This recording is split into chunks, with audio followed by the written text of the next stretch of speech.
chrétiens et chrétiennes, membres de l'Église universelle de Jésus-Christ, et bienvenue sur cette édition du journal de ce mardi 12 août 2025. Je suis Maman Ronel à la présentation et Papa Stani à la technique depuis la ville de Lubumbashi, Wantanchi, en République démocratique du Congo. Voici d'abord le sommaire du journal. Fin des élections de représentants de chefs d'antenne et des régents dans toutes les régions ecclésiastiques de l'EIJC en République démocratique du Congo. Une sensibilisation sur l'adhésion à la COPEC EIJC a eu lieu à Lubuntu.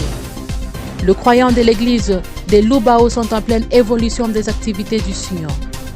Notre studio a enregistré les décès de membres de l'Église universelle de Jésus-Christ. Restez connectés pour le détail. Commençons par le processus électoral. En République démocratique du Congo, dans toutes les provinces ecclésiastiques, les élections des dirigeants d'antenne et des régions se sont bien tenues le dimanche 10 août 2025. Signalons que le processus électoral s'est bien déroulé presque partout.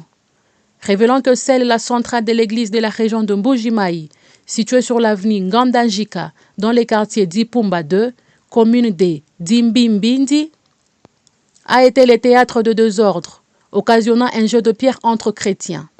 Cela a causé l'arrêt des élections. Notre source ne nous a pas révélé les dégâts matériels ou corporels enregistrés.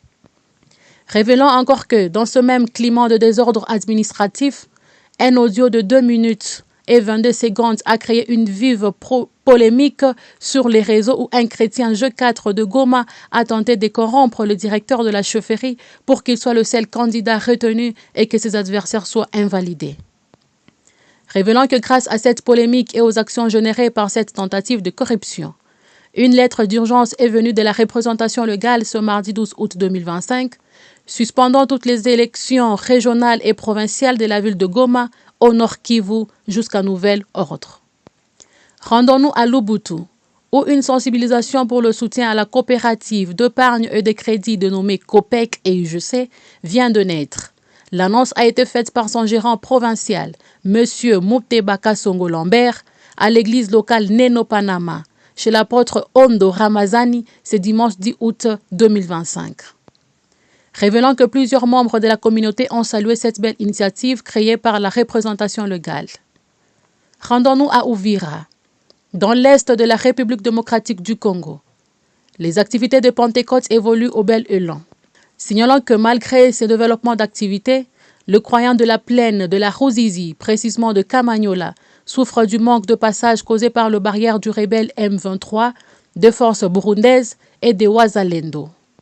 La radio Pyramide Kadima appelle tous les chrétiens à bien vouloir intervenir spirituellement et financièrement auprès de ses enfants afin qu'ils puissent traverser cette mer rouge et glorifier leur Dieu ensemble avec les autres dans le centre-ville d'Uvira. Par cette même occasion, nous profitons également de féliciter les Sions de Lubao pour le début de l'étape de la prophétie qui a commencé depuis le lundi 11 août 2025. Que Dieu bénisse ses serviteurs. Terminons notre journal par la nécrologie. La radio Pyramide Kadima dit « Repose en paix à ses âmes ci-après. Maman Ariat G4 de Lugushwa. Maman Vumili Angonga G4 de Lugushwa. Papa Lavi Chiri Mwami, élu de Salamabila. Maman Charlie, croyante de la station Paradis de Kisangani. Que le Seigneur accueille ces âmes dans son demeure. » Auditeurs et auditrices, c'est par ici que nous arrivons au terme du journal de ce mardi 12 août 2025. Mon collègue Berger Kobi vous vient en langue swahili avec ces mêmes messages. Merci beaucoup de l'avoir suivi. Abonnez-vous massivement sur nos chaînes WhatsApp et YouTube. Contactez-nous au plus 243 999 145 415. Radio Pyramide Kadima, la voix de l'église.